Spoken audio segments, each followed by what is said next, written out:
Yo, what's going on YouTube, Instagram, Twitter, all platforms? Welcome to the first official episode of New York Giants Full Access Live with your boy Big Pat Sports Talk. We're going to go ahead and kick it into the intro, and we're going to talk some Giants football right here on New York Giants Full Access. Let's get it.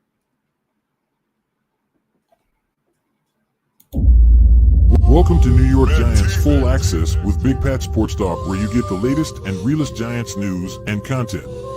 Don't forget to like, share, and subscribe.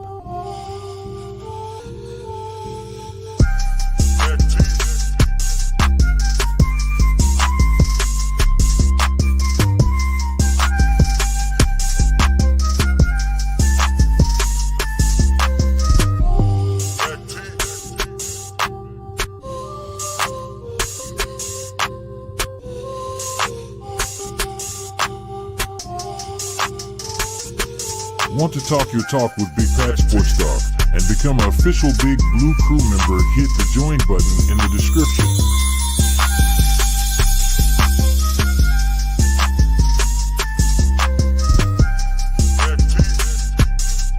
Wanna look fly? Is some Big Pat Sports Talk merch? Head over to the Big Pat Sports Shop and grab you some gear.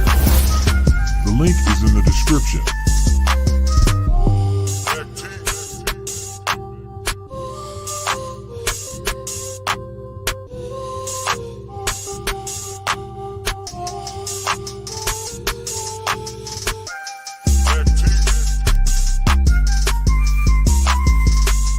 New York Giants Full Access, all Giants, all the time.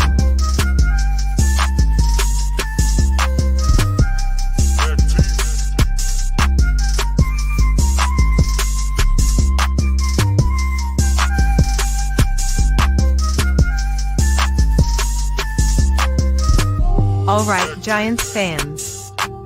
New York Giants Full Access is now live. Enjoy the show.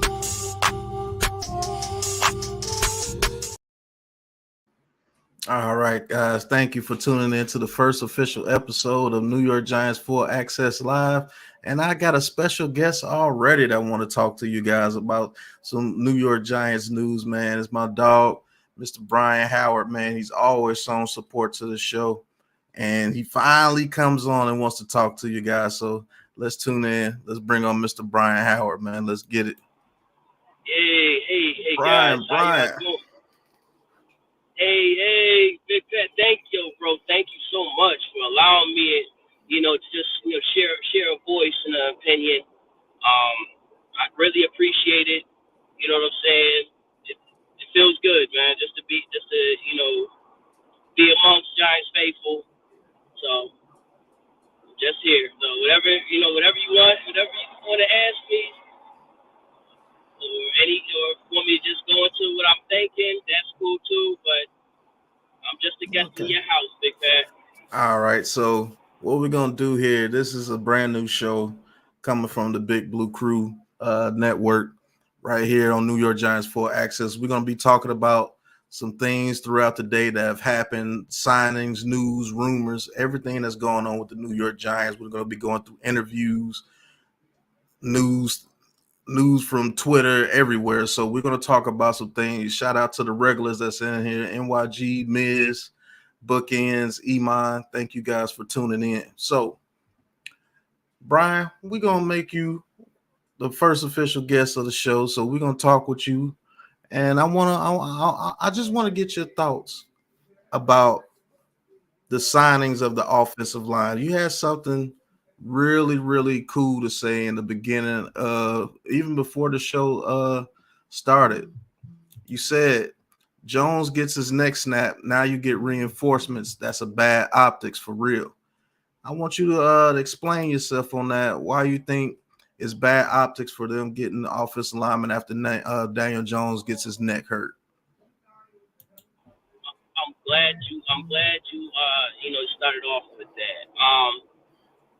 Bro, like, we for weeks have sat back and watched and have asked and have said literally, yo, can we get Tyree Phillips back? Why did you cut him? That was one. You had Justin Pugh sitting out there And it wasn't like he was already cleared medically, and we procrastinated. You know, it was never like this urgency.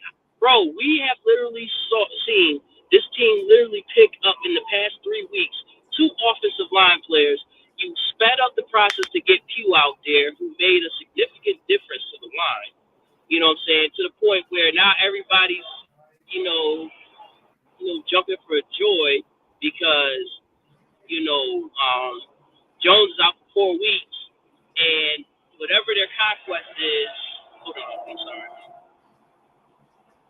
Whatever their conquest is, hey, we get to get the Caleb Williams or the new quarterback, and it's like, bro, when you hear about John Mara, because of course everybody's gonna say John Mara was the one that re-signed this kid.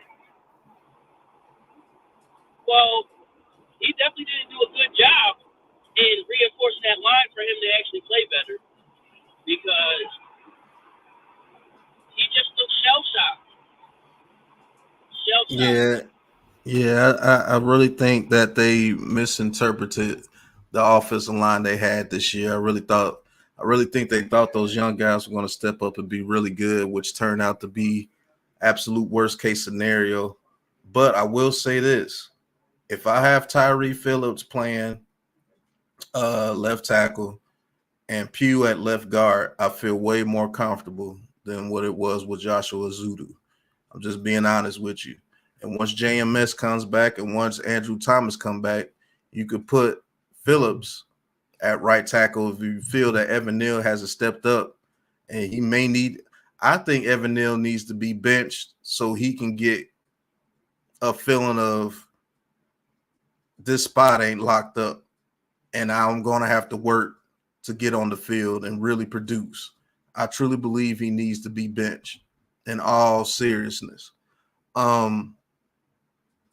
We will have some pretty good linemen to put out there. Once Ben Bredesen goes back to guard to where he's supposed to be, we can have an offensive line of Andrew Thomas, Pugh, JMS, maybe Phillips and Neal, or Phillips, or maybe Bredesen and Phillips. We will have some people that will actually can play the offensive line for sure. But I know you had your take about the offensive lineman being signed after Daniel Jones gets hurt, and I mean it does look kind of fishy. What's going on, Afghanistan? Thank you for tuning in. He says line clearly should have had reinforcements before the season even started. Neal hadn't taken a step up. We needed him to. Glowinski was mentally checked out. JMS is a rookie. Bredesen equal okay at best. That's true. Hey, Lou, I'm going to put the link in the chat for you. Hold on. But we're going to get into the meat of the show. Pause. We're going to be, first things first, we're going to look at some articles on Bleacher Report. We're going to pull that up. So, let me see.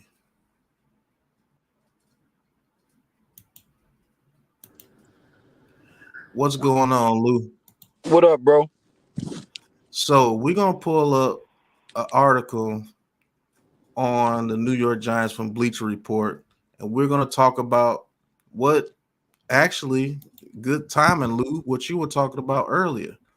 Should the Giants be sellers at the trade deadline? So let's go over this article real quick from Bleacher Report. And it says NFL trade deadline proposals have Giants selling off big names. So the first big name they have, and we're going to talk about it, is Darren Waller, our tight end, probably our leading receiver so far. They said trade him to the Cincinnati Bengals. And I quote, they say, Waller is stuck on a Giants team, is going nowhere in a hurry, and he's just too talented to get stuck in New York. If the Giants will be willing to move Waller for a pick, Cincinnati should pick up the phone and make this happen. Tight end Irv Smith only has 5 catches for 27 yards this season, and he's the team starter. The Bengals could add Waller to Smith and give the team a nice 1-2 punch at this position. New York could probably net a mid-round draft compensation for Waller, who is still one of the more talented tight ends in the game. Cincinnati would benefit from making this happen. Now, that's a no-brainer for Cincinnati, I believe. But what do you guys think about that? So they trade Darren Waller to the Cincinnati Bengals. Miz says buy Waller. What do you think about that, Brian? You know, I hate this part of the season. Like, because whenever we have a bad season, we got to start selling everybody. You know, nobody asked these other bad teams to start selling off their players. Immediately when New York does bad, it's like, oh, sell this person, sell that person. How about we just like let the season play out? You know, we already know that we had some discrepancies, you know, on the offense that need to be worked out. And to say that, you know, his talents are going to be wasted, like, look, we saw a snippet of how the offense could operate. You know what I'm saying? But we've been missing pieces on the offensive line. Now all of a sudden, oh, something. Now I was supposed to, nah, I can't. I'm not with it. Hey, what up, Lou? I'm sorry, man. It's good to see you and speak to you, my man. What's up? What's up, my G? So you're saying a no to trading Waller. Lou, what you think about that, man? I think it's stupid. We hung on to Evan Ingram, you know, cause we knew that he flashed some goodness. We knew that he was in a bad situation. So why would you bail out on a player like Waller when you know he's in a bad situation? Improve the team around him and you improve the situation. Don't start getting rid of guys when you're still in the middle of a rebuild. And I believe Waller was part of one of the main things to do to rebuild with is to give the quarterback, whoever that may be, A big target. a big target. Yep. I just don't think the play calling has allowed Waller to be that guy. But we got to do better with the play calling. But yeah, let's see what the chat got to say about it. Big Blue Doja, what's going on? Miz says rebuild means more picks. Entertainer Talking Drugs says Waller is Shane pick. Get rid of Getty's picks first. That's true. Raphael, he says trade Waller. NYG, he says he's keeping Waller, man. Got to keep him on the team. James Hollister, what's going on, James Hollister? Good to see you, brother. Hope all is well. He says, love my Giants, but we got to make better moves. That's absolutely true. Yes, we do. Snarf says, not sure yet. I'm just going to come out and say it a big fat no. Yeah, I would say, sorry, go ahead. No, go ahead. I would say that it makes no sense. You just signed him here. This is his first year, hasn't even completed a season. You don't even know what you're fully getting. It's week 6, people. This is what I hate about the Giants fan base. One thing you don't like happens. Oh, sell the team. Oh, Mara's this. Oh, the coaches suck. Blow it all up. We have no patience in New York. Everybody else in the world knows that New Yorkers have no freaking patience.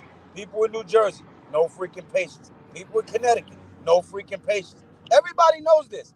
So they let us go on our tantrums and yell and whine and fuss and bitch and complain. And it's over. It blows over. But for some reason, the New York Giant fan base, now that we got social media, gets all over the horn, talking all crazy, saying a bunch of reckless stuff. And these guys in the front office seem to be paying way too much attention to it. Yeah, that could be true, but I doubt if you just traded for Waller this year, you would trade him this year. Doesn't make any sense. Jada God, thanks for tuning in. He says make more sense to trade Barkley than to trade Waller. Right. Yeah, unfortunately, that is true. Ronnie, what's going on, Miss Ronnie? Good to see you. Hope you doing very well. She says keep Waller. He's an important piece. That is very true. The Don says can't blame him. We had high hopes and we're 1-5. I don't know.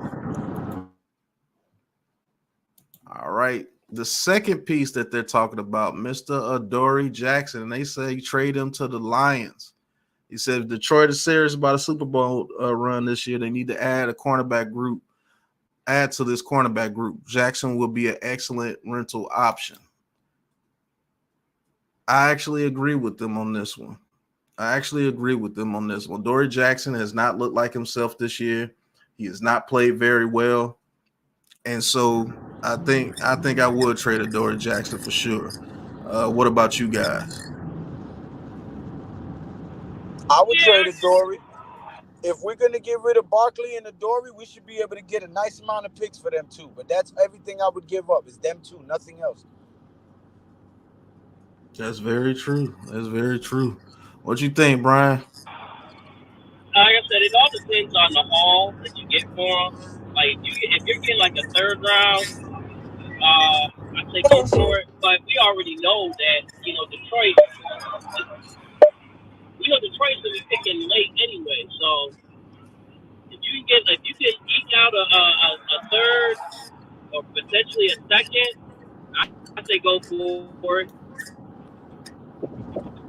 Yeah, if I could get a third round pick for Dory Jackson, I would do it, and I think he would go to the Lions and ball out for sure.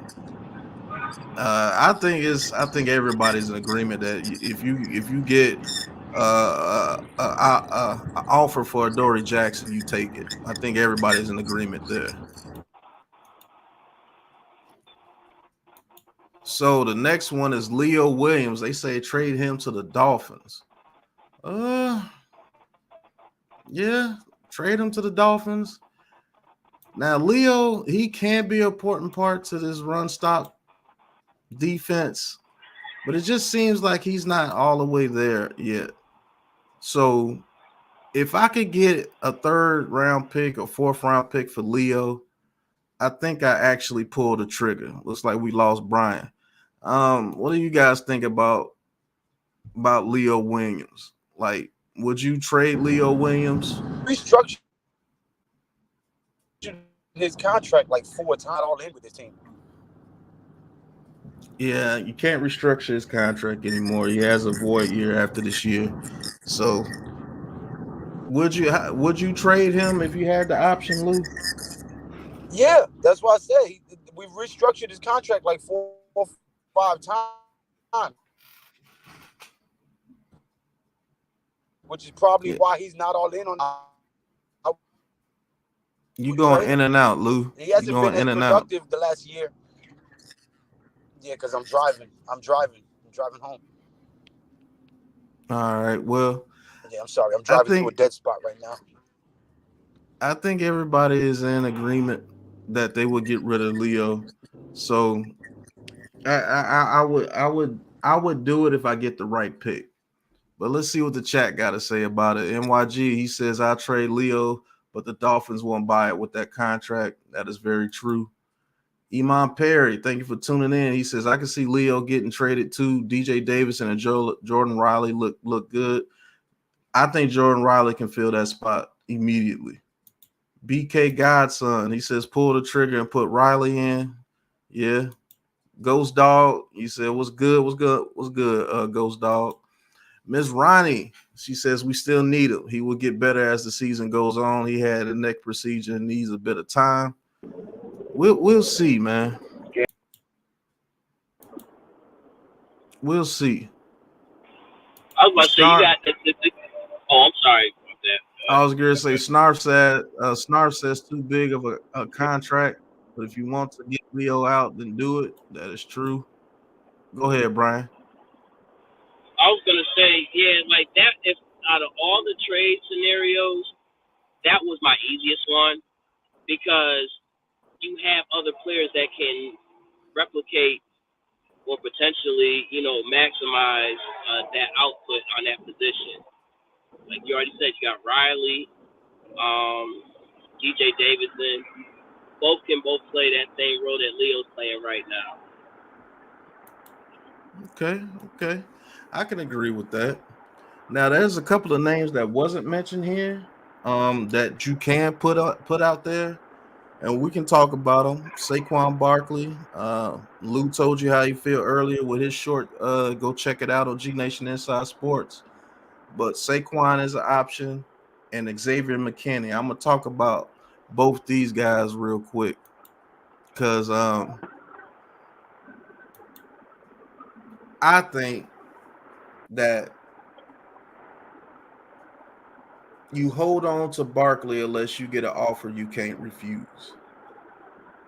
Because looking at the film last night, he still has that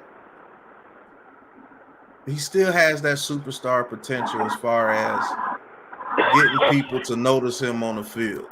Getting people to notice him on the field. It opened up some things for Tyrod Taylor during that game against the Bills, and I seen it. A couple of guys, they were coming up to stop the run, even when we weren't running the ball very well.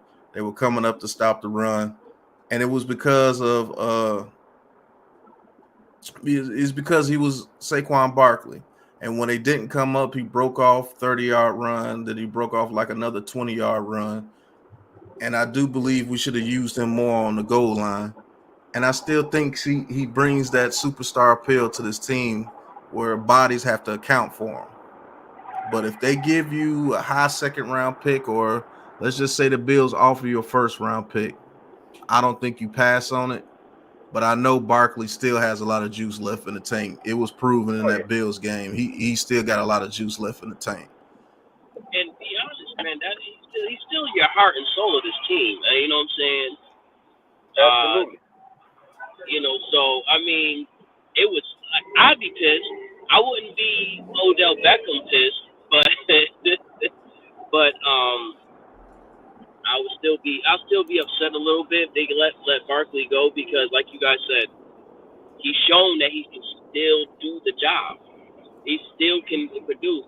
And Pat, like that last play, like I know everybody just about the pass interference, but I'm like, what stopped them to move the pocket to at least get Barkley to do another Superman jump over that defensive line? Cause that would have been the game. Even a quarterback sneak. Look. Yeah. Look. Listen. Okay, watch this, right? This is what people miss about the whole Saquon Barkley thing. Right? Before this season started, he played 60 games. 60 games in the NFL as a New York Giant. In those 60 games, he had 6,249 yards. Okay? Not only that, this is the yardage that he amassed in 60 games with one of the worst offensive lines in the NFL. Now, when you add to that, what could this man do if he actually had a decent offensive line? I think he could do a whole lot. I think he could really be a game breaker if we had an offensive line that could consistently block. I mean, he put up 1,300 yards last year, and the offensive line was half decent blocking last year as far as run blocking. So I'm not totally sold on just getting rid of Barkley. I think it would be a bad move, and I think it would bring down the morale of this team even more. I'm absolutely not sold on selling off Barkley unless you just get an offer you can't refuse. Right. And I don't think he's gonna get that. You're gonna get that for Barkley, him coming off another injury so early in this season. So, but the next player, you can let him go. I'll be honest with you, Xavier McKinney, you can let him go. You give me a 3rd-round pick or a 4th-round pick for Xavier McKinney, but come on, man, he's not the player that he projected himself to be last year, and then he's complaining about cryptic tweets about money and cryptic tweets about this, and coming out in the media saying it's not my fault, we not tackling, and all this crazy stuff that he's been talking. And people are attacking him, believe it or not. People are attacking him on his defense. And I'll say this: if Javarius Owens is healthy, I put him in there over Xavier McKinney. So I know that he could be a very good player, and maybe it's just he needs a change of scenery from the New York Giants. Maybe that's maybe that's what it is. But in my opinion, Xavier McKinney can go. You give me a 3rd round pick, you can have him. But what do you think about it, guys? I don't know what happened. Like, I don't know, like, if this is still his hands or what. But then I can't say that because he made a wonderful stop in that Minnesota game. So I don't know. I'm just not ready to give up on him yet, man. I think we're just going through a bad spell. But again, if we're not even confident that if we're not confident, or Shane is not confident that he wants to re-sign him back, okay, then go for the trade. But I think this is week 6. So, what you think about it, Lou? Lou, you there? I don't want Barkley gone. I would much rather we fix the line. But yeah, I'm here. Can you hear me? Yeah, I can hear you. Can you hear me? Can you hear me? Yeah, I can hear you. I was saying, you know my thoughts. I don't want Barkley gone. I'm a huge Saquon Barkley fan, but I'm a New York Giants fan and I'm a Saquon Barkley fan. And if you're gonna keep him here and not fix him, go somewhere and get that bag and make a good career for himself, because he's too talented of a player to not end up in the Hall of Fame because we made poor choices about his career. Yeah, you going in and out now, Lou.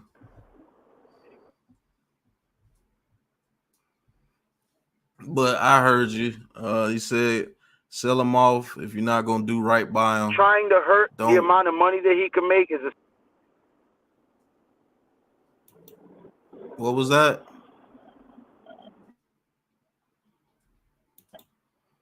All right. Well, we'll see when Lou gets back what he's talking about. The next player I want to talk about. You know what I'm saying?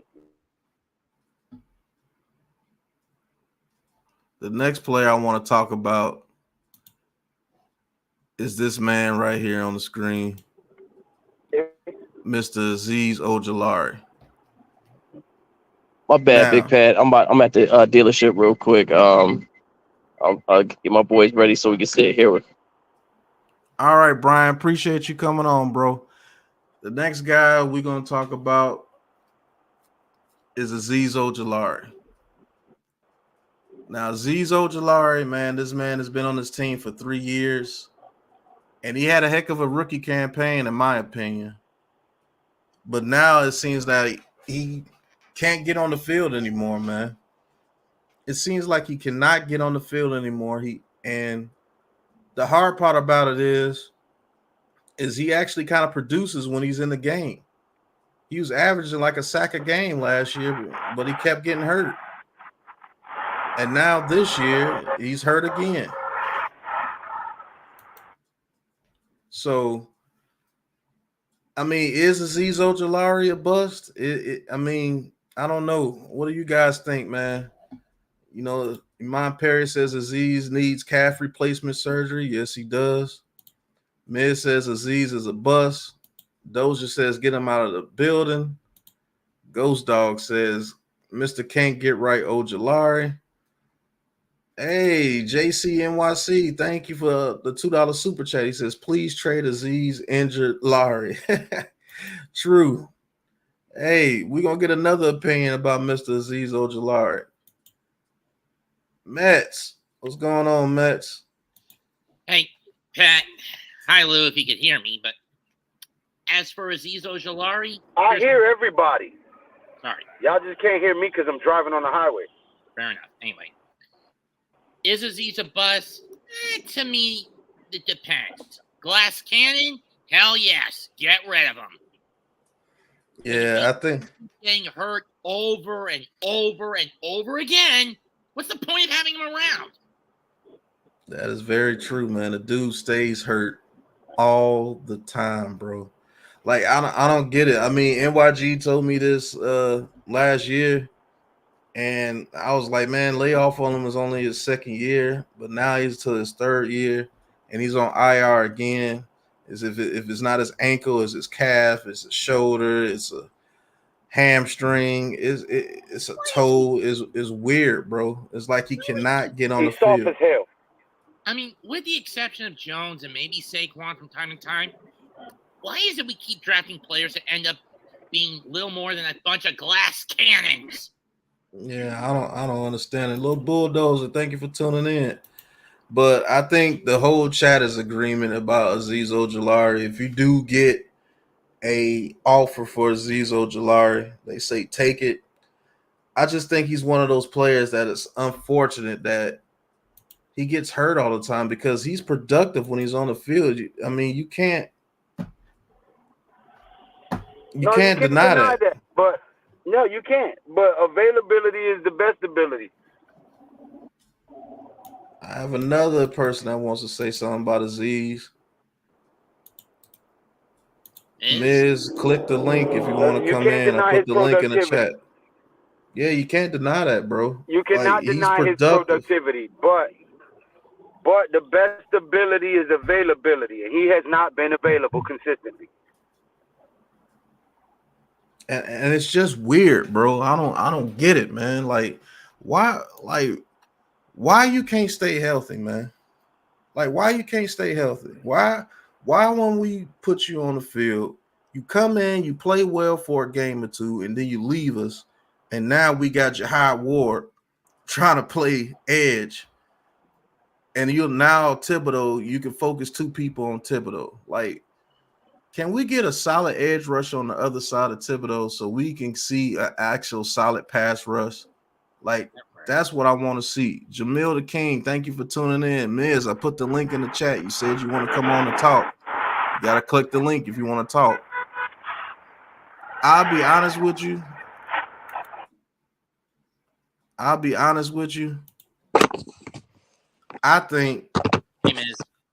what's going on, Miz? I think that weight that he put on, that muscle that they say he put on, really hurt him in the long run. That's what I think. But Miz, you said you had something to say about this whole ordeal, about the Ojulari ordeal, or about everything we've talked before. So go ahead. I'm gonna let you get the floor, brother. Azeez, we spoke about this. The summer, 2 summers ago, he went into the weight room. He thought he was doing himself justice. He put on 15 pounds of muscles. I heard everybody going nuts about it. If you don't live in a gym, you won't notice. Putting on 15 pounds of muscle will only fucking ruin you. And that's what we've seen ever since he's done that. He's got injuries, and it comes from muscles. You take away your flexibility and your athletic ability if you put on too much muscle too quick. It's never a good thing.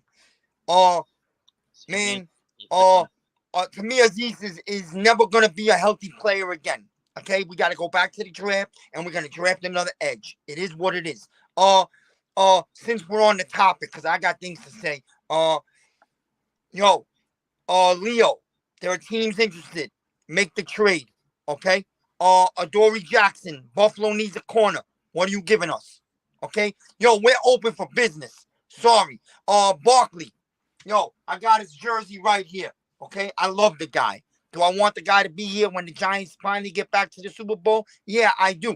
Are we going back to the Super Bowl very soon? No, we're not. So guess what? Are the Giants paying Barkley big money at the end of the year? No, they're not. I think they just proved that. So he's not going to be a happy camper. So guess what? You better get what you can for him. If somebody makes us a good offer, like Pat said, you got to make the trade, especially if the Giants lose this Sunday to Washington. Now, if the Giants win this Sunday and the O-line starts to get pieces back, I believe the Giants could go on a streak here. If you look at their next 5 or 7 games, they got winnable games.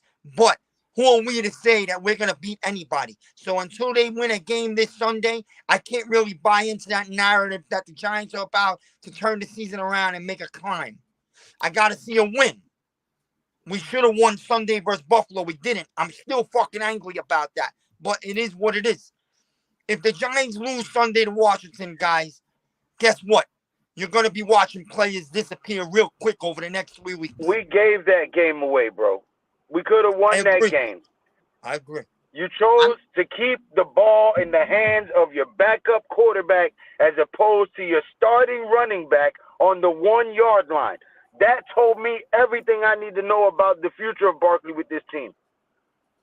So you're gonna base the future of Barkley with this team based on they give him the ball at the 1 yard line, which they previously did before halftime, and they were stopped. That's what that's. Pat, I'm not basing the future on anything that happened this past week. We all love Barkley. We can all agree with that. There's nothing about Barkley that you can't love. He's a great kid. He's an awesome player to watch. And there's many times where he sparked this team. He is the face of this team. But here, you got to look into the future. If the Giants lose this Sunday, they're 1-6. It is over. Number 2, are the Giants going to pay Barkley a 3-year contract at the end of this year? Let's be honest, 90% no.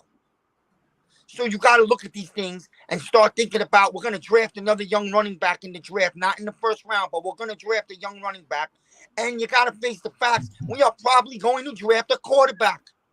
These are the facts. Mind if I make an objection to that? Go ahead, Mets. Here's my issue with tanking. The problem is, if everyone at our rank or lower than us tanks, at worst, we're stuck at 5 where we are now. At best, we get 3. Why? Because Chicago's got the top 2 picks because they poached both DJ Moore and the 24 pick away from Carolina. Yeah, if they get the first 2 picks, more than likely it'll probably be Caleb Williams and probably Marvin Harrison Jr. That's what I would do if I was the Chicago Bears. And we all know Denver's going to get Derek May. Yo, man. Hold on 1 second. Okay. Hold on 1 second, Miz. What? Coach, man, I hope everything's going well with you, brother. I know you said you were taking a break for a second, but I texted Coach. Yeah. But hope everything is well with you. He says, Big Pat, my mom says she loves your show. Keep up the great work. Appreciate it, Coach. NYG says, yeah, they gave the game away, gave it away. See what I'm saying? They're tanking. We'll see, man. I don't think they're tanking, but it is what it is. But I will say this.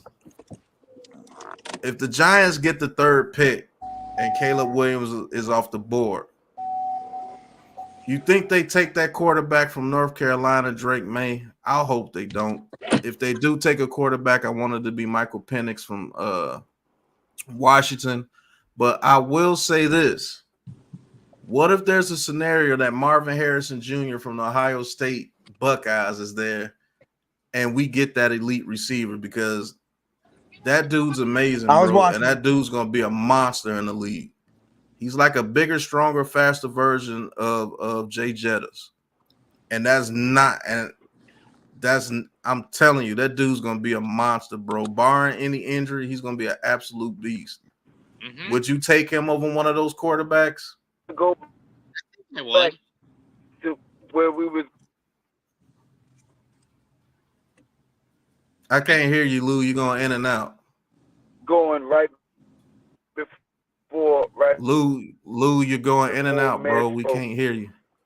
I mean, before snow. Well, we'll get to Lou when he's able to come back. I can't hear Lou. He's going in and out. They said, hell no to Drake May. He says, we won't be able to get him the freaking ball. Yeah, we would. Yeah, we would. That dude gets off the line extremely fast, and that dude's a monster, bro. I mean, I was only just pointing out the scenarios. I mean, of course. I agree with you, Pat. I like the Washington kid also, but I gotta do a lot more studying on the quarterbacks. I haven't even gotten to that yet. Yeah, I mean, I've always been a draft guy. But Snarf, what you were saying? I was just going by the scenarios. I mean, even with the crap heap of a tank bowl coming up in a few weeks between Carolina and Chicago on Thursday night, no matter what the Panthers do, they're screwed. Win, lose, or draw, Chicago is still making off like thieves in the night with that pick. Yeah, Chicago's more than likely going to either have the first and the second or the first and the third pick. Yeah, Marvin Harrison Jr. I think they take Marvin Harrison Jr. right there, and I So, wouldn't be so mad at Pat, him you think the Bears will give up on Fields already? if they lose out this season to get the #1 pick. Fields is gone. All right. If they have the option of taking Caleb Williams #1, Fields is absolutely gone. Okay. Point blank period. If they don't win any games, why keep them? Let them go to Atlanta. Trade them to Atlanta. You might be able to get another first round pick. Who knows? And if Justin serves as a backup to Ritter. No, Justin Fields will start over Ritter. Point blank period. But what I was gonna say to Mets earlier is this. Mets, the Giants aren't gonna tank on purpose. They usually just not an organization that would even allow that. But the thing you gotta ask yourself is this. They may not even have to tank and still end up with 3 or 4 wins this year. So it's not like they got a tank to suck. They're just a bad team right this moment. And yeah, a lot of it is because of the O-line is injured and broken. But it is what it is. Well, that, and I think back to what one of the guys said last week during the game against the Dolphins, where I'm in agreement with it that Bobby Johnson was doing everything he could to sabotage Daniel Jones by telling the line not to protect him. Yeah, I don't think it's gone that far. I just think that they're not being coached up well, and the only way an offensive line is going to play good with this team with Bobby Johnson here is you have to bring veterans in here who already know what's up. I'm gonna play a short I did after the Dolphin game near the end. Wait a second. No, you ain't gonna play no short. Can you hear me? Yeah, I can hear you now. All right. What I was saying was,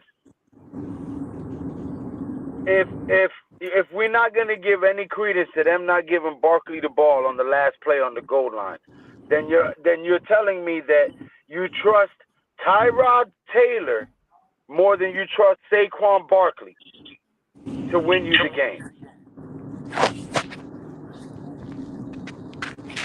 I mean, if you want to put it in layman terms like that, yeah.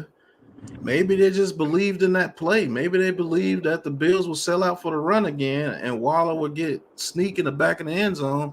You throw it up high to him, he catches it. Maybe they thought that. I believe they could. Go ahead. That's still saying that you trust Tyrod Taylor to make the play over Saquon Barkley.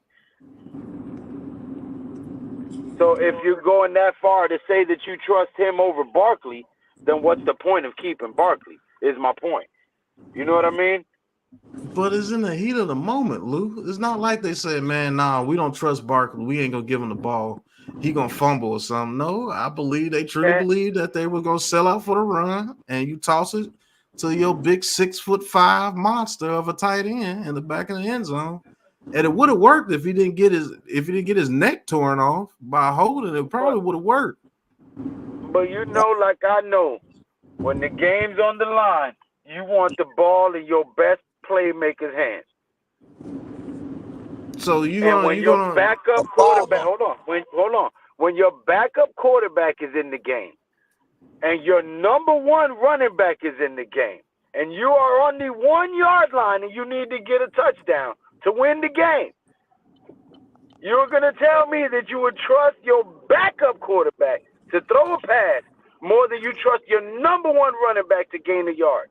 That speaks volumes. I don't think it's being looked at the correct way. I think that this is the problem. It's clear that Barkley's by far the man you want the ball in the hands. But here's the thing.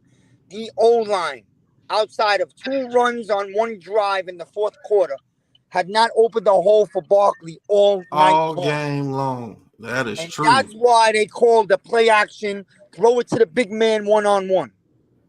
Also, right before the half, they did go to the run to Barkley, and the Giants and Taylor got killed because he got killed in the backfield. Right? Sure did. So it's not really Barkley, Lou. It's the O-line that's been garbage. So, you know. I don't think they trusted the O-line. Look at us in 3rd and short and 4th and short situations. How many times have we been successful? Maybe twice. The number you can count is on one hand as opposed to a rap sheet comprised out of a buffalo scrotum. What's going on, Sarkon? What's going on, Matt? Thank you guys for tuning in.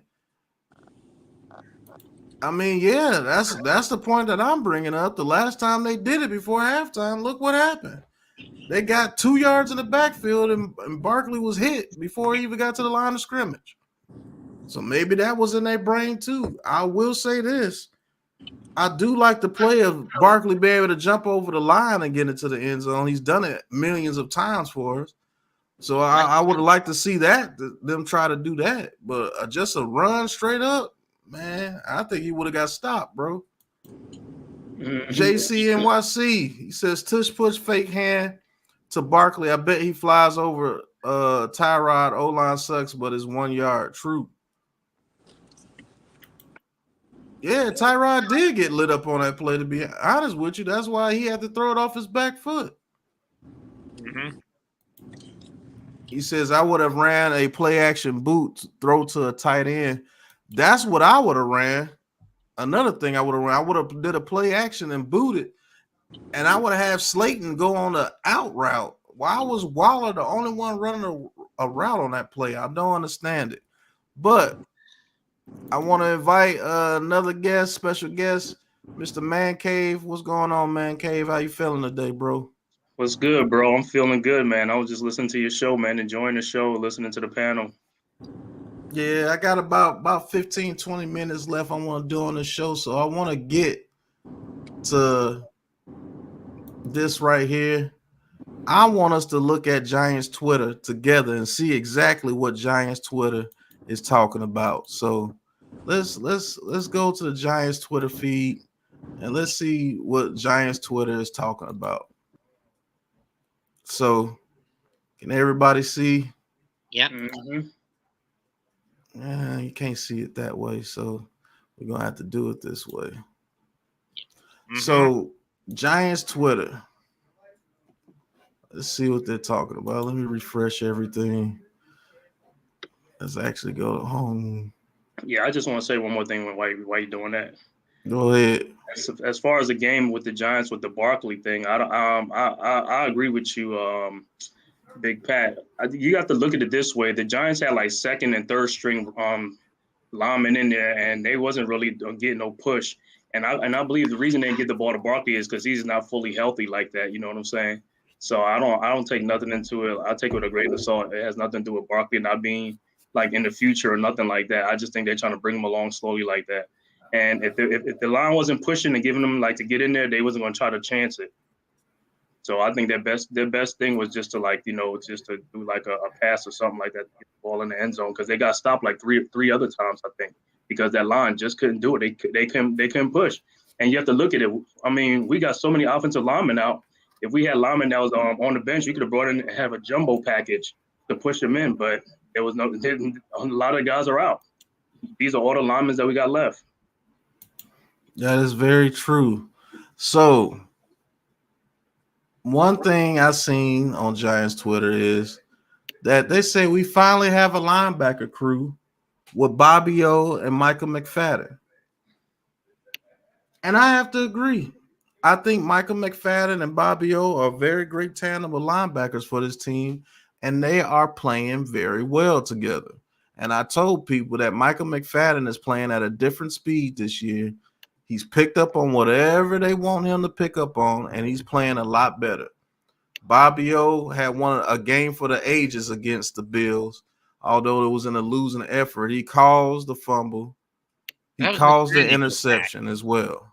So Bobby O, in the week prior, he caused 2 interceptions against the Dolphins, grabbing an interception himself and making another tip on a pass to where Pinnock was able to return it for a pick 6.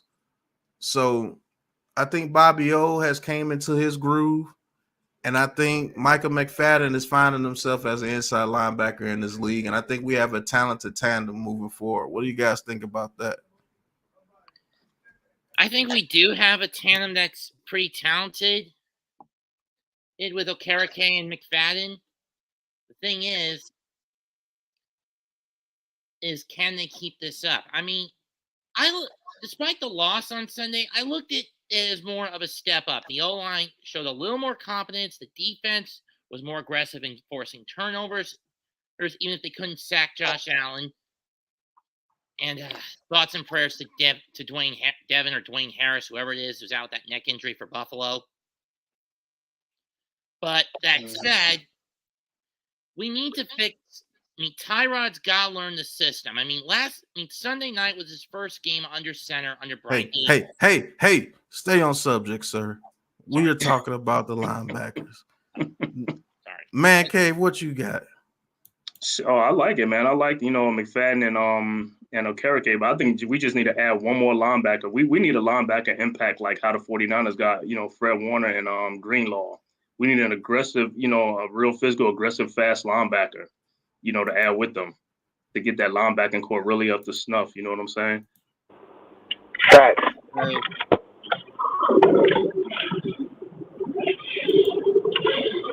Yeah, I can agree with that. Lou, you got a lot of noise in the background. But I could definitely agree with that. I think we should be able to go back to a 4-3 after this season. And I actually think Simmons can play that other outside linebacker role with Bobby O, with Matt. I really like our linebackers, but for a 4-3 system. Because I told people that Kayvon Thibodeau is a hand in the dirt defensive end. And when they let him put his hand in the dirt, he has 4 sacks. 4 out of the 5.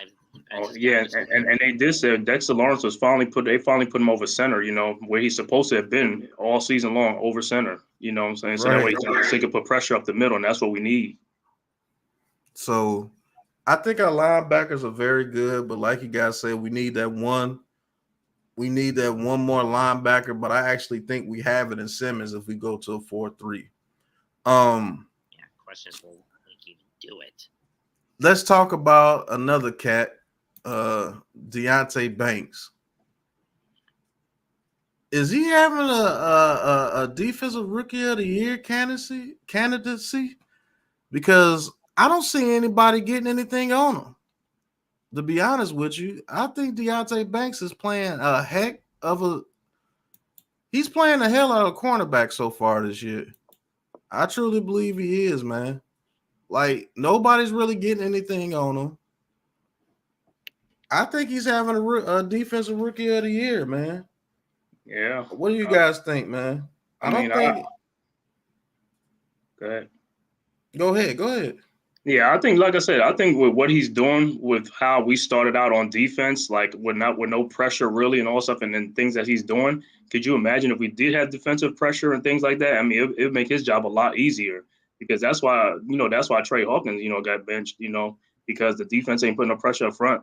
But Deonte Banks has been holding his own. Like I said, yeah, he is having a defensive rookie of the year season to me with that, with what we've been doing so far. And if we get this defense really together up front, he could have an even bigger impact. Mm-hmm. Yeah, I truly believe that, man. I think we got our number one corner. But speaking to that, we got to take the good with the bad. Trey Hawkins, we all thought that he could be that opposite corner of Deonte Banks. And it really hasn't panned out like that so far this season. He has been getting burnt a little bit.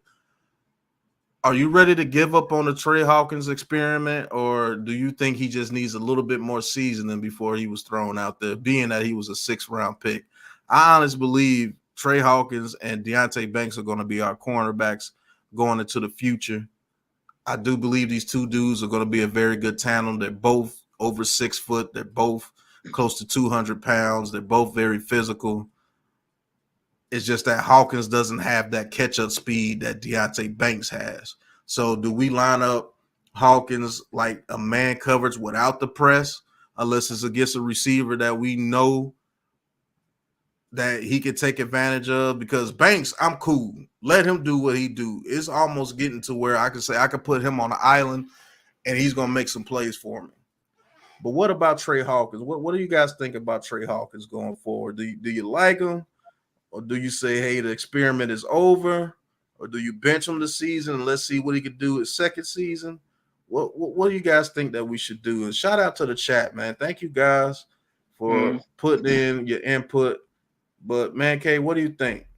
I think, man, I'm not giving up no Trey Hawkins experience. He needs to play, and I think what's going to happen is, let's say we win some games or we lose some games, and Adoree Jackson gets traded or something, or even not. Like they should just play him out this season so that way he get the experience.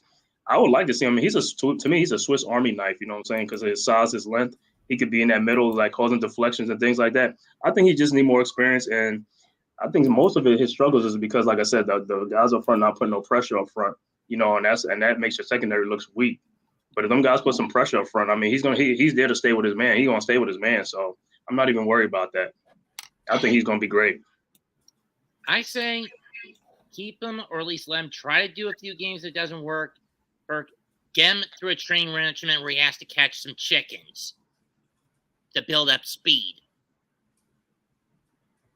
Yeah.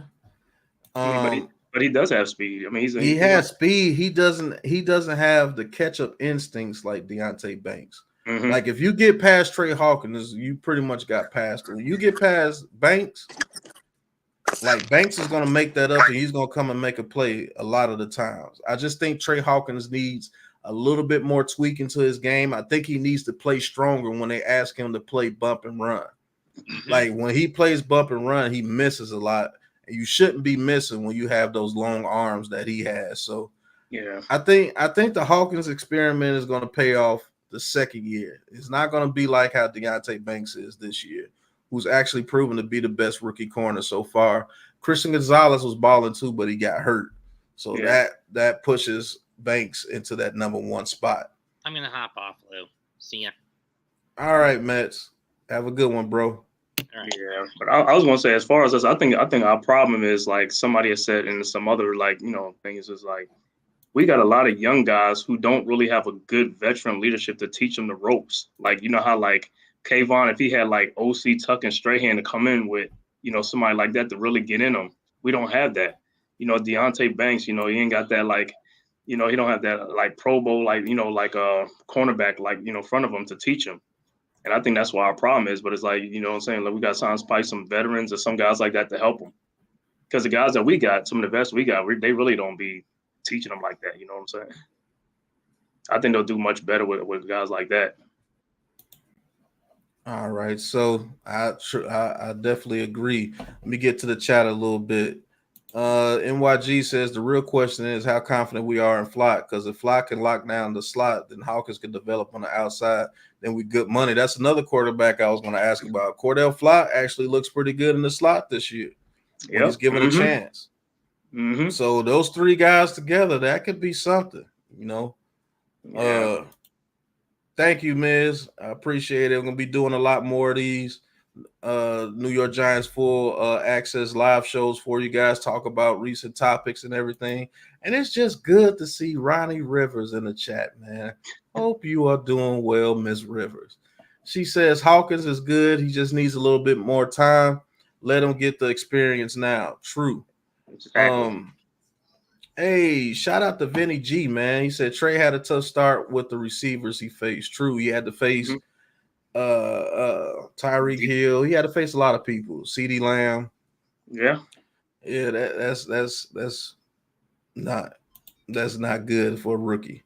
He says stop. JC, welcome, JC, man. You always in the chat as well. Appreciate you, bro.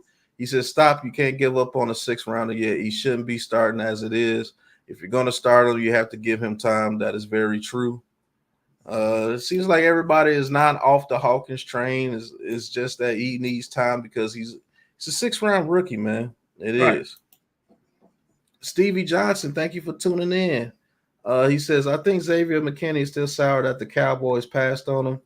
I mean, that's not true, man. It's just something going on in his head this year, and he needs to get it fixed before he loses a lot, and I mean a lot of money. He's going to lose a lot of money this offseason. Giants Clown, he says, what up, family? I think we have the makings of a good young defense, but why are they still gashing us up the middle? Damn. It's a very good question, man. I'll be honest with you, man. I think they rotate too many people all the time. It's like they just want to rotate. Let's talk about the rotation. I'm not sold on Boogie Basham. Just Yeah, not. me He either. looks lost out there. Shout out to Nerd Cage. Thank you for tuning in, Nerd Cage. Thank you too, Giants Clown. Hope you guys are doing well. Some of the originals in the building. Jihad Ward, he's just out there for the most He's part. out there. Just He's out there because of Wink. He got a job because of Wink. Yeah. We have to get better rotational players if we're going to rotate like that. I understand what they're doing with that rotation. It allows people to stay fresh, and that's cool. But we're gonna have to get some better rotational pieces, and that's gonna have to come through the draft, or we need to get some veterans in here. Oh, I was gonna say Pat. I was gonna say one thing with Michael Penix. Yeah, I think he gonna probably beat it in the second round because the thing with him is because of his injury history. That's the only way. If somebody comes out with a no, he or don't. No, something, he has an injury history. He got like 2 ACLs and 2 shoulders. no, You know, I know that. I'm talking about from Indiana. But Oh, that's yeah, the only way he drops yeah. to the second. That's the only way he drops to the second round. And somebody reports that he got a degenerative knees or something like that. That's what I'm thinking. Yeah, that's what But I'm if you're thinking. going off pure talent, he's the number he one got quarterback talent. in this draft, and it's not even close. Like seriously, it's not even close.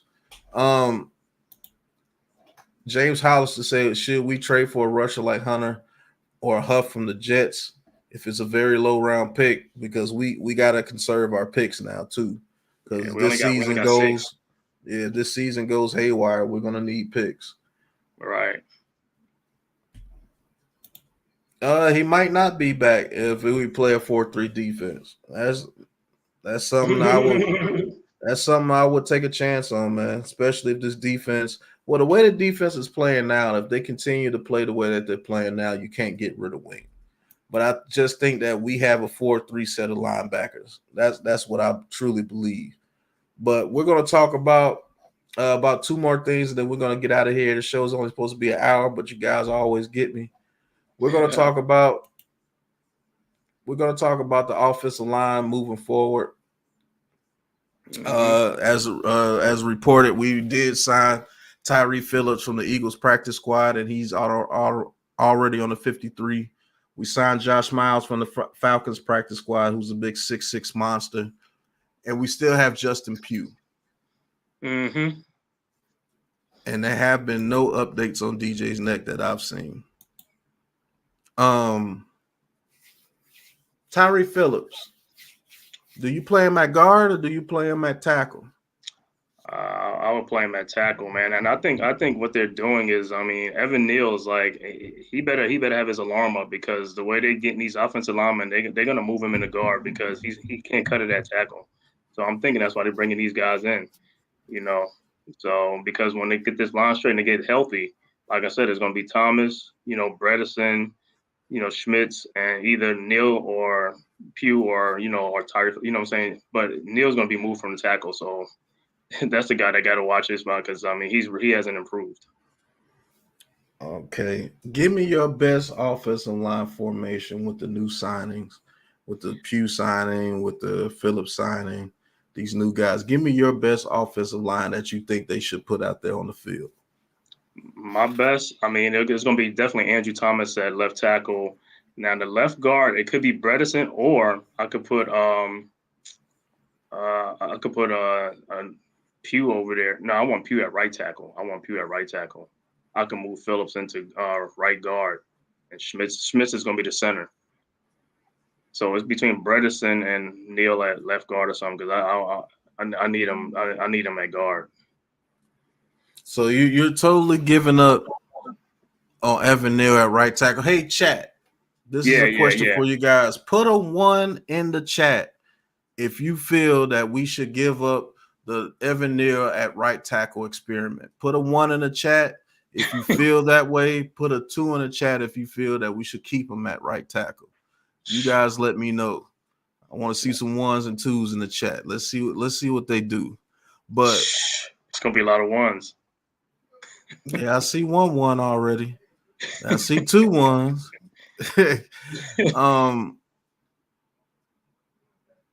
Dang, Ghost Dog put 2 1s in there. My top offensive line would be Andrew Thomas, Pugh at left guard, Schmitz at center. Mm-hmm. I hate to say it, but Evan Neal at right guard, Phillips at Right. right tackle. That's hey, I agree with that. Because Like, I think if you do better in a confined little space, you know, like saying like Eric Flowers, hopefully, like I said, if that can happen, that'll be great for us. reason why I say that, man, is I think I've seen a little bit of enough of Evan Neal at right tackle, only because I think it's in his head. He does not move that third kick step to save his damn life. I don't understand why he doesn't do it. If he gets that third kick step, he'll be okay. You're stronger than a mule. You ain't gonna get bull rushed too many times unless you're totally off balance, which you are because you're clicking your heels on your third step, on your third kick step. But I see there's a bunch of ones in the chat, and man, that's tough, man. I guess that burger flipper comment really got on y'all nerves about that one. But yeah, I would be fine as McKeithen as a backup and Azudu as a backup. Mm-hmm. Bredesen as a backup if he comes on a veteran minimum deal. Yeah, and then you got to think. I mean, Pugh just came off the couch, and he looked like he could play right tackle. He could play right tackle better than Evan Neal, and this dude just came off an ACL from a year ago. Right. I don't understand it, but I think that's the best offensive line lineup I can think of. Thomas, Pugh, JMS, Neal, Phillips. And then you draft you a right tackle if you have to take Phillips' spot and let Phillips and Azudu be the swing tackles. McKeithen be a guard that's a backup. And Bredesen be a guard as a backup. So if you do have injuries, it's not a total colossal failure. You have options to do so. And I think they need to keep pushing forward, and they need to get some old guys in here to show these young men on how to block. Yes. And the last thing about the O-line, I'm going to ask the chat another question, 1 or 2. Put a 1 in the chat if you believe that OG Bobby Johnson should be released of his duties, or put a 2 in the chat saying that it's just a lack of talent, the reason why he can't get it done with this offensive line. He needs to be released expeditiously. So, yeah, there goes the ones again. Good Lord. There's 1-1. There's 2 1s. Jared's put 4 1s. Jada Guy put like 10 1s. Everybody's putting 1s in the chat, man. They say that he needs to go. So, Man Cave, you said that he needs to go expeditiously on your TI tip. Out of here. So, give me the reason why you think that he should go. Because, like I said, you look at the offensive lineman, there's no way coming through training camp and like 2 years of Evan Neal, there's no way that a guy, you watch him and he doesn't even get his hands up. He let guys get around him. I mean, he's pushing guys off of a tackle. He's pushing a guy off of a tackle, and then he don't even pick up the guy. And then in the Miami game, you saw that. Well, I mean, he just sat there and let the dude come right around him, and he didn't even see the guy. You know, and then you look at these other guys, you know, like Lewinsky. I mean, that's 2 years in the thing with him. I mean, he ain't improved. Evan Neal ain't improved, and that's 2 years. I mean, Andrew Thomas is different because Andrew Thomas had different coaching and training. He played at Georgia. You know what I'm saying? Exactly. I have to agree with you, man. I have to agree with you, bro. Totally have to agree with you. And then you look at it, how you as an offensive line coach, you don't teach your guys how to do stunts. How is that possible? Right. Stunts. Nobody can pick up a stunt. Nobody can pick up a stunt. I don't understand it, how nobody can pick up a stunt. Lewinsky has been picking up stunts his whole career over there with Indianapolis, and he comes here and he just forgets everything. Like, that's crazy.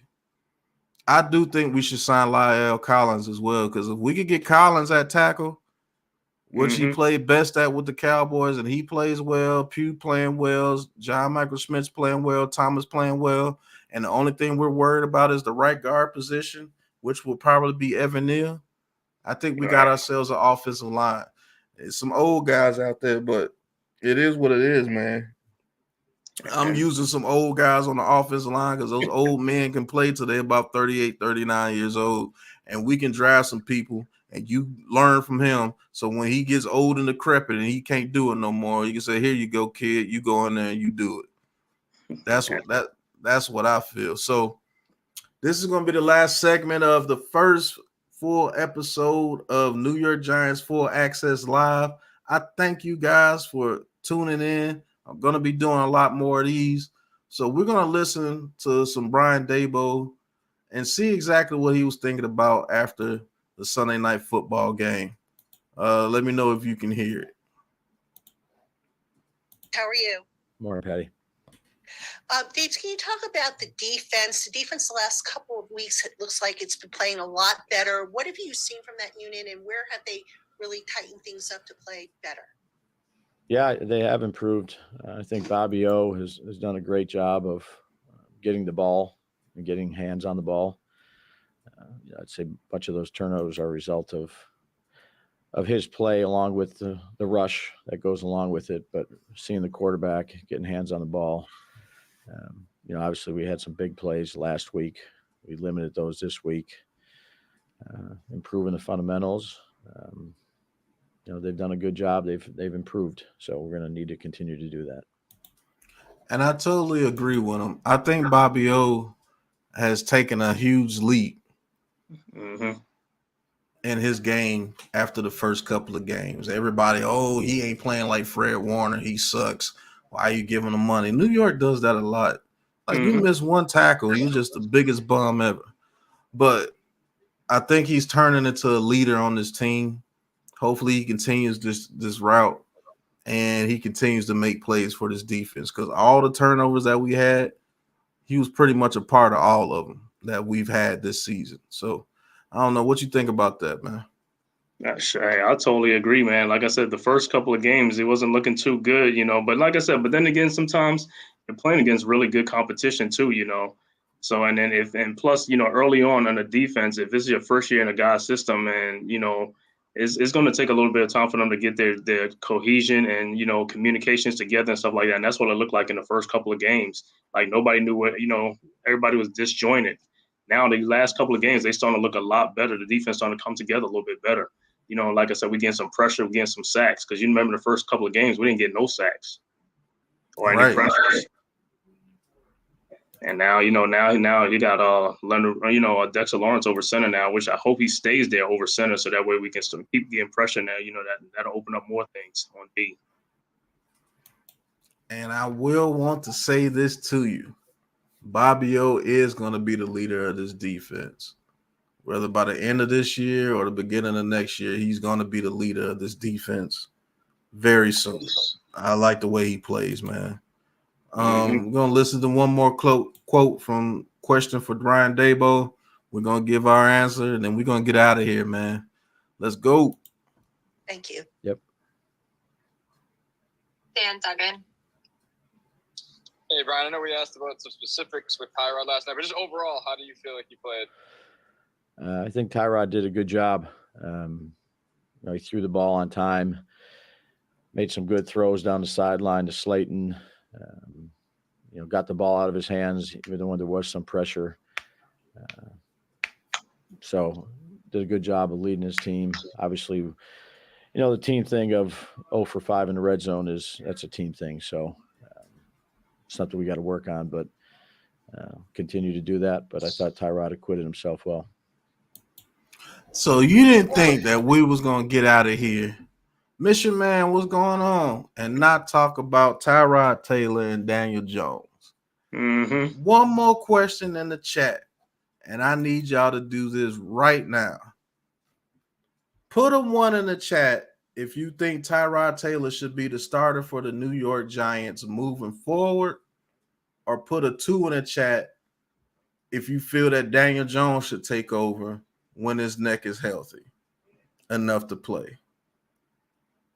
So 1 in the chat if you believe Tyrod Taylor is the man moving forward, or 2 in the chat is that DJ will be the man when he's back healthy. Let me know. And while you're doing that, we finna talk about it. Yeah. I actually see some twos in the chat.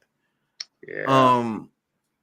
Me personally, I think Daniel Jones should be the quarterback when he's back healthy. But I'm not going to sit here and act like Tyrod Taylor didn't show me a little bit, some little good that he did in that Bills game. But for all the good that he did, and the Twitter showing all 22 folks who bash DJ on every throw that he does, now all of a sudden, the all 22 people can only show the good that Tyrod Taylor does. It's kind of messed up. But Tyrod Taylor did push the ball down the field. I have to give him that. He did make a couple of plays with his feet. But I ask you guys this.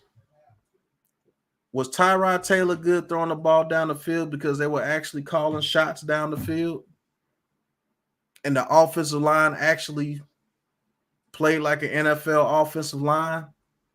And you had Saquon Barkley back? Mm-hmm. Or is it just DJ's a moron and he can't throw the ball deep? Talk to me, man, K. Man, I just personally, like I said, the thing with the Tyrod Taylor, Tyrod did look good in there, but people have to understand too, Tyrod Taylor's coming in fresh. Daniel Jones got his butt whipped the first 5 games of the season. I mean, even getting whipped. If Tyrod Taylor got whipped like that, he'll be doing the same way too. When you get hit and all that type of stuff, you're not going to operate the same way. See, Tyrod Taylor came in like that. You know, he had Saquon back there. Yeah, he didn't have a good line. But like I said, he's coming in fresh, so he hasn't taken no hits. So he's going to stand there a little bit and take some, and throw the ball because he hasn't got hit hard. You know what I'm saying? Or hit a lot. You know what I'm saying? So I just look at it like, hey, it's going to take some time, but we'll see. Like I said, but the thing with Tyrod Taylor is he's coming at a time where these guys the offensive line's going to get healthier. You know, by the time next week, Andrew Thomas and probably JMS might be back. See what I'm saying? So that helps. And Saquon helps because if Saquon wasn't there, they would have been in that backfield if Saquon wasn't there because Matt Breida don't scare nobody or Eric Gray. No, neither one of those guys scare anybody. That has been proven. Over the past 2 games, Saquon Barkley wasn't in there. Well, 3 games. But I truly believe if that offensive line blocked the way that they did for Tyrod Taylor, yeah, right, I think Daniel Jones would have won that game for us. Do you get the pass to Hyatt on that one play where he gets the 43-yard game, but it's called off during a penalty, but people will keep playing that play like it actually happened?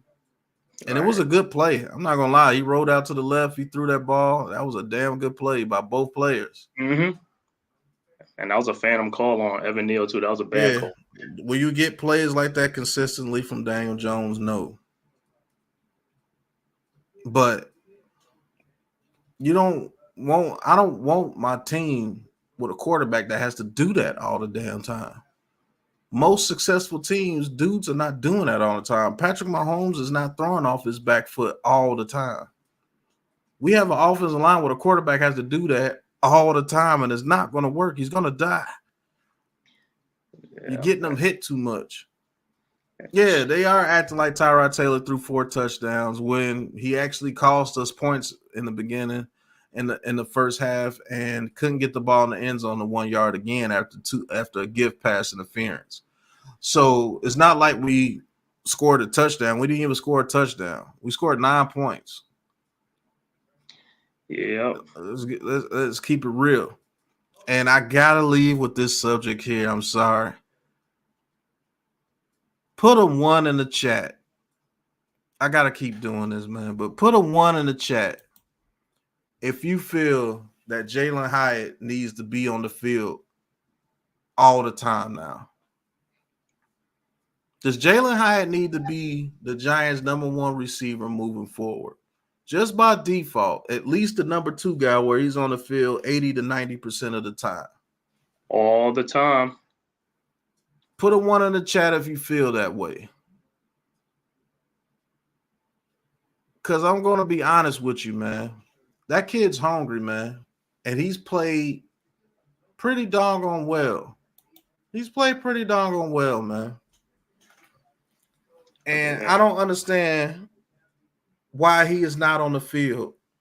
Why are our best players not on the field at all times? Our best players, If you feel this lineup, let me know in the chat. Put another number one in the chat. But Waller, Hyatt, Wandale Robinson, and Slayton. Yes, sir. Those should be the guys that are on the field. And then you bring in Paris Campbell and Hodgins when you can. Totally agree. Like, I don't understand why we don't put our best players on the field. Why are we trying to do this rotation crap with every position? It's Sterling Shepard. You've already put him on the bench. You pretty much said that he's gone. But you know what? I think the reason why we haven't seen a lot of this lineup is because of the offensive line can't block. So now you got to go into a 12 personnel, like have 2 tight ends blocking. So that takes away a lot of the other, receivers you can put on the field. Now, if you had an offensive line, those 5 guys that can block real good, then yeah, you're gonna see a lot more receivers on the field and stuff like that. But it's because of our pass protection. They're not good. If they were good, then you can see them. But because we got to have Bellinger and Waller stay in the block, that takes away from people on the field. And that's very true. But in the situations that we do have to get passes off, we don't have our best players on the field. Yeah. You know what I'm saying? So they're going to have to get this figured out. We got a lot of season left to go. We still got, 11 games to go? Yeah. So there's a lot of season left. And it could get a lot worse or it could get a little better. We'll see. But man Cave, I appreciate you coming on, talking with your boy on the very first New York Giants Full Access live show. Thank you so much for you guys tuning in, showing your support. Don't forget, I do have a Cash App if you want to support the channel. Thank you guys for the super chats who sent the super chats, and just thank the chat period for interacting and showing your support to the Big Blue Crew Network, man. We do come up with a lot of ideas for you guys and just appreciate it, man. We'll see what we do against Washington coming up on Sunday. Maybe we can get that victory against a team we always beat over 100 times. So let's make it 200. So final thoughts, man K, before we get up out of here. Final thoughts, man, on the season. Like I said, the front office and Joe Shane are really gonna dive down into this offensive line and defensive line, the trenches. I think they're really gonna focus on that because they've seen how that could wreck our season. You can have all the toys you want, but you got to win in them trenches. And I think they miscalculated in the offseason, and it's showing right now. So I think that's going to be their focus. So, hey, bear with us, Giants fan. It might be a rough year this year, but I'm telling you, it's going to be some good times from here on out because I'm telling you, these guys are going to roll up their sleeves and dig down deep and really get this thing together. You know what I'm saying? So I believe in this front office, and I believe in this coaching staff. We're going to get it right. Yep, me too. And final thoughts. Appreciate you, man, K. All right. Final thoughts. New York Giants, we are in a rebuild now.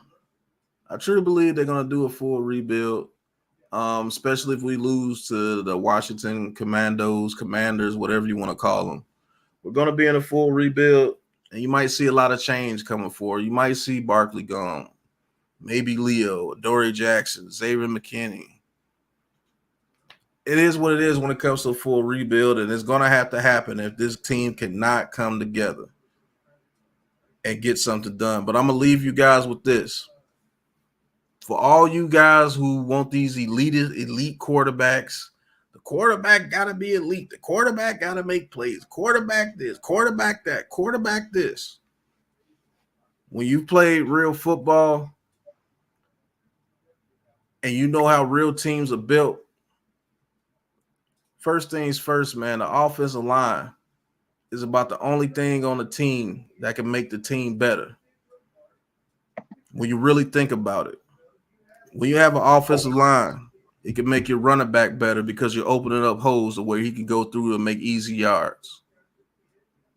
When you have an offensive line, It can make your quarterback better because now he's protected. He can go through his reads at a decent amount of time, and he can make passes and maybe get out the pocket and make some things happen when things break down with the receiving core. But if he don't have time, you will never know his full potential because he doesn't have time to even make himself a better quarterback, to even make plays on the field, because he doesn't have the time. When you have an offensive line, it can make your receivers better. Reason why? Because if the quarterback has time to throw the ball, that means the receivers have time to get into their routes. So you can run double routes. You can run many schemes, and you can use that speed that you have to run dig routes, make deep routes, 9 routes, comeback routes, seam routes, in routes, flat routes. You have the whole book available to you because you're able to call all your plays. And the receivers, if they're not great route runners like a Justin Jefferson or Jamar Chase, they still have enough time to get open. So the offensive line, I just named that. It can make your quarterback better, your running back better, your receivers better. It can make your offense better. It can make your coach a better play caller. It can make your offensive coordinator a better play caller. Offensive line is key.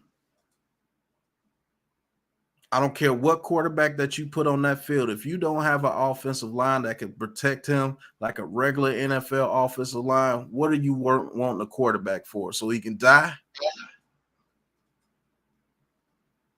We've watched this offensive line over the past 12 years kill almost 3 quarterback careers.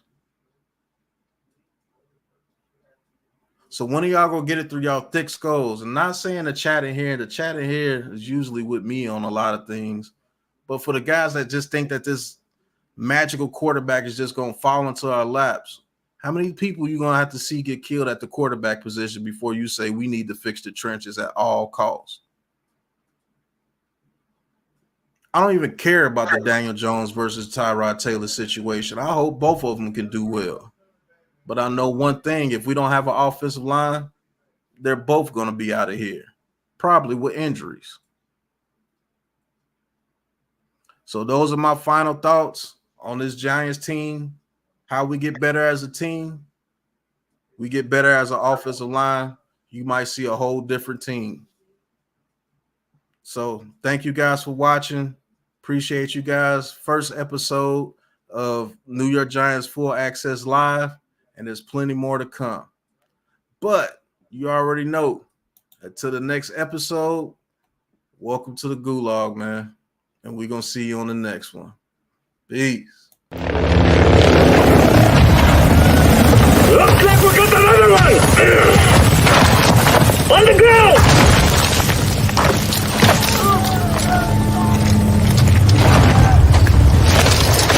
This is the Gulag. In here, you fight to win back your life. Gates!